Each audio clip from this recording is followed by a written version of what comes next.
はい、皆さんこんにちは。動画を見ていただいてありがとうございます。今日はですね、前回紹介していたドコモの肉用の新作の、スプリングを早速取り付けてみましたので、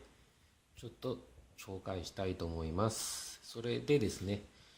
取り付けてみたのが、フロントがですね、こちらになります。オールラウンドタイプというものですね。型番が D の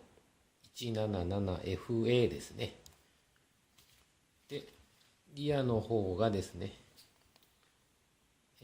こちらも同じくオールラウンドタイプ、型番が D の 178RA になります。ですね、以前使ってました、こちらの純正の茶色のタイプですかね。こちらとちょっと比較して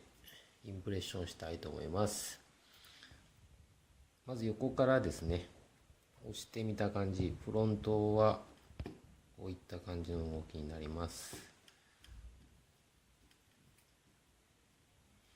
で、リアですね。リアの方がこんな感じですね。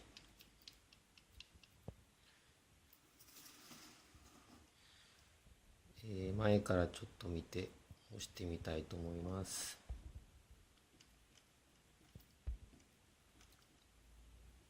ちょっと動画では分かりにくいかとは思うんですけど、以前よりもちょっとためがあるというか、戻りが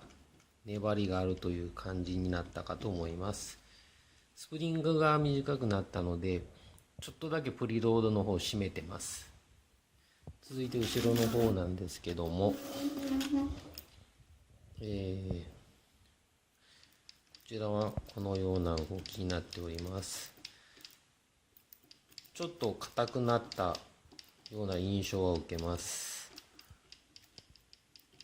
車高の方もですね、プリロードの方はいじってないんですけど、少し上がっ